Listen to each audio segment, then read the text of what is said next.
Bismillahirrahmanirrahim. Assalamualaikum warahmatullahi wabarakatuh. Alhamdulillahilladzi wahda. Nahmaduhu wa nasta'inu wa min sururi min anfusina wa min sayyiati a'malina. May yahdihillahu fala mudhillalah wa may yudlillahu fala hadiyalah. Asyhadu an la ilaha illallah wahdahu la syarikalah wa asyhadu anna Muhammadan abduhu wa rasuluhu la nabiyya ba'da.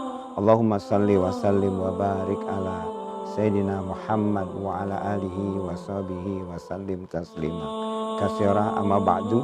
Fa ya ayyuhal hadirun usikum wa iyaya bitaqwallahil azim fi kulli waqtin la'allakum tuflihun. Alhamdulillah, segala puji milik Allah yang Allah menakdirkan kita dalam keadaan baik, dalam keadaan kita tetap beriman pada Allah Subhanahu wa taala. Mudah-mudahan iman yang ada pada diri kita ini kita bisa jaga dengan amal, dan amal kita melahirkan keikhlasan yang insya Allah nanti akan diridai Allah di dunia dan diberikan oleh Allah ganjaran di akhirat nanti dengan jannahnya. Selawat dan salam terlimpah kepada Nabi kita Nabi Muhammad sallallahu alaihi wasallam, Nabi dan Rasul yang kita tunggu syafaatnya nanti di yaumil qiyamah. Sahabat yang baik, pada kesempatan kali ini kita akan membahas tema kita, yaitu kembali berjumpa dengan tamu agung. Siapa tamu agung yang dimaksud ini adalah bulan Ramadan. Insya Allah mudah-mudahan dalam beberapa saat lagi, beberapa waktu lagi, beberapa hari lagi kita akan berjumpa dengan bulan Ramadan yang agung.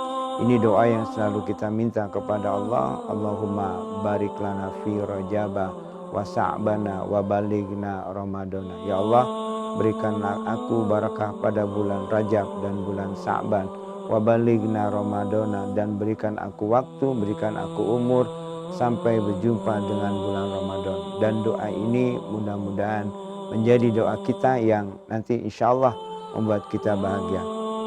Jamaah atau sahabat yang baik yang saya hormati dan Allah muliakan, Ramadan ini sangat luar biasa. Sampai baginda Rasulullah mengatakan dalam hadis, "Lau ta'lamu ummati ma fi Ramadan latamanna sanatun kuliah Ramadan."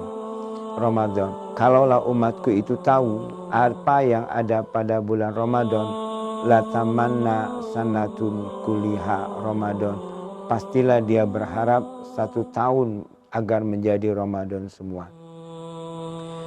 Artinya, kalau kita tahu Ramadan itu keunggulan apa yang ada pada bulan Ramadan, maka umat Islam pasti berharap agar biarlah 1 tahun itu menjadi Ramadan semua. Apa keunggulannya? Yang pertama, keunggulan yang pertama, Allah Subhanahu wa taala menurunkan Al-Qur'an pada bulan Ramadan. Tidak ada bulan lain yang paling mulia kecuali bulan Ramadan. Alasan yang pertama, karena Allah memberikan Al-Quran pada bulan Ramadan. Yang kedua, Allah memfardukan umat Islam ini agar melakukan saum, ibadah puasa pada bulan Ramadan. Yang dalam satu hadis mengatakan, "Inna saum wal Quran yasfa'ani lil abdi yaumal qiyamah." Sesungguhnya puasa dan Al-Quran ini akan memberikan syafaat kepada seorang hamba pada harian kiamat. Wa yaqulu saum, dan berkata puasa, "Ayyu rabbi mana'tuhu at-ta'ama wa syahwata fayasfa'an." Saya apa saja ya Rabb, orang yang mampu menahan dari membatalkan makan dan syahwat, fayasfa'ani, dia akan berikan syafaat. Dari ayat hadis ini jelas bahwa puasa akan memberikan syafaat kepada kita. Syaratnya 2. Mana tuhu at-ta'ama, apabila dia melakukan puasa, menjauhkan dari yang membatalkan puasa. Ta'am, makan, minum dengan sengaja atau batalan yang lain, seperti melakukan hubungan suami istri pada siang hari pada bulan Ramadan. Yang kedua, Ramadan ini, puasa ini akan memberikan syafaat kepada seorang hamba. Syarat yang kedua adalah mana tuhu asyahwata, dia mampu menahan syahwat. Menahan syahwat inilah kunci utama orang akan diberikan hidayah, orang akan diberikan ganjaran oleh Allah Subhanahu wa taala. Limadza? Karena dia mampu menahan syahwat. Dan ibadah puasa ini termasuk ibadah yang tidak tahu standarnya. Sebagaimana Rasulullah bersabda, Allah Subhanahu wa taala berfirman, "Inna amali ibnu Adam lahu illa saum inni fa inni ajibih." Sesungguhnya amalan anak Adam itu buat dia illa siyam, kecuali puasa. Ini azibi, aku yang akan memberikan ganjaran kepadanya. Hadis ini menggambarkan bahwa puasa itu salah satu ibadah yang paling sulit standarnya. Karena ibadah ini berbicara kepada keikhlasan, dan paling berat ibadah ini adalah menjaga syahwatnya. Syahwat mata, syahwat mulut, syahwat telinga, syahwat perut, syahwat anggota tubuh, dan syahwat hati. Ini yang pertama, puasa akan berikan syafaat kepada orang yang berpuasa dengan syarat dua, mana'tuhu at-ta'ama wasyahwata. Dia menahan makan dan menahan lapar. Yang kedua, amalan juga yang akan memberikan syafaat kita nanti di yaumil kiamat adalah Al-Quran. Wa yaqulu Quran, ayu rabbi mana'tuhu an-nauma bilail fayasfa'ani. Siapa saja ya Rabb orang yang menahan kantuk karena membaca aku pada malam hari, fayasfa'ani. Bahkan di bulan Ramadan ini kita diperbolehkan untuk memperbanyak bacaan Al-Quran semampu kita. Keunggulan yang selanjutnya, pada bulan Ramadan ini Allah Subhanahu wa taala membuktikan siapa orang Islam dan bukan orang Islam. Rasulullah mengatakan ada 3 qawaidad-din, ada 3 kaidah agama.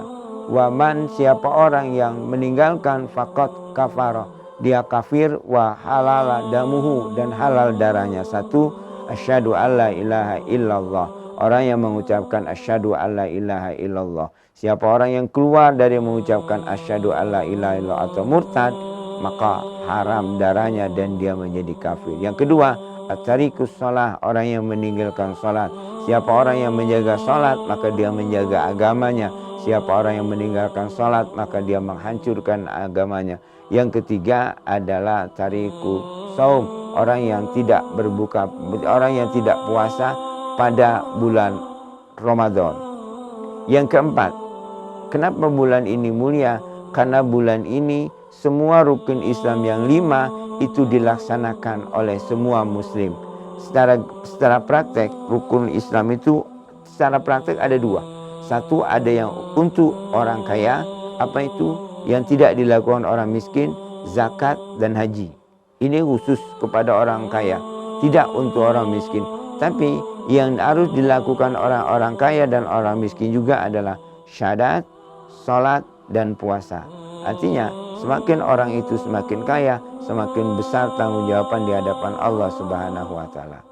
Ketiga, apalagi kehebatan dari bulan Ramadan, Rasulullah mengatakan as-salatul khamsi atau as-salatul maktubah, salat yang diwajibkan, wa jum'ah ila jum'ah, wa salatul maktubah, salat yang diwajibkan, wal jum'ah ila jum'ah, dari Jumat ke Jumat, wa Ramadan ila Ramadan, dari Ramadan ke bulan Ramadan, mukaffaratu ma bainahunna, merupakan penghancur dosa di antara keduanya, idat tabaatil kabair, kalau dia meninggalkan dosa besar. Jadi sholat 5 waktu, subuh kita, zuhur kita, asar kita, maghrib kita, isya kita, itu adalah penghancur dosa dari dosa ke dosa. Kita melakukan dosa zuhur kita ketika sholat asar, mudah-mudahan dengan sholat asar itu mengampunkan dosa, menghancurkan dosa yang kita lakukan sholat zuhur. Begitu juga selanjutnya. Kemudian dari Jumat ke Jumat, dari sholat Jumat ke Jumat, bahkan hadis Rasulullah mengatakan, man tawaddo'a wa ahsana ila wudu'a summa ata ila jum'ah fastama'a wa ansata ghufira ma bainahu wa baina jum'ah wa ziyadatus salasa. Siapa orang yang wudunya baik, kemudian dia datang sholat Jumat, mendengarkan khotib, memperhatikan khotib, ghufira ma bainahu wa baina jum'ah, maka Allah memberikan ampunan antara dan antaranya dan antara Jum'ah, wa ziyadatus salasa, ditambah 3 hari. Artinya dalam sholat Jumat itu juga ada ampunan dosa dari Allah Subhanahu wa taala kepada kita selama 10 hari. Yang kedua, yang ketiga, wa Ramadan ila Ramadan, dari Ramadan ke Ramadan merupakan pengampun dosa. Tapi syaratnya idat tabaatil kabair, kalau dia meninggalkan dosa besar. Baik, sahabat yang baik, ini saja dari saya. Insya Allah mudah-mudahan manfaat. Nanti kita akan sambung pada kesempatan yang lain. Mudah-mudahan Allah memberikan barokah kita, Allah memberikan umur kita berjumpa dengan bulan Ramadan. Ketika kita berjumpa dengan Ramadan, maka yang harus kita tanamkan adalah kita harus bersyukur dengan berjumpa dengan bulan Ramadan. Yang kedua, kita harus punya targetan amalan apa yang harus kita selesaikan di dalam bulan Ramadan ini. Jangan sampai bulan Ramadan itu sia-sia. Sebagaimana Rasulullah mengatakan, man muni'a khairan faqad man khurima khairu'a faqad khurima. Siapa orang yang terhalangi mendapatkan kebaikan Ramadan, maka dia terhalangi mendapatkan kebaikan dalam hidupnya. Insyaallah mudah-mudahan Allah memberikan barokah kepada kita. Lebih kurang saya mohon maaf, pada Allah saya mohon ampun. Saya tutup, subhanakallahumma wa bihamdika asyhadu an la ilaha anta astaghfiruka wa atubu ilaik. Wabillahi taufiq wal hidayah. Wassalamualaikum warahmatullahi wabarakatuh.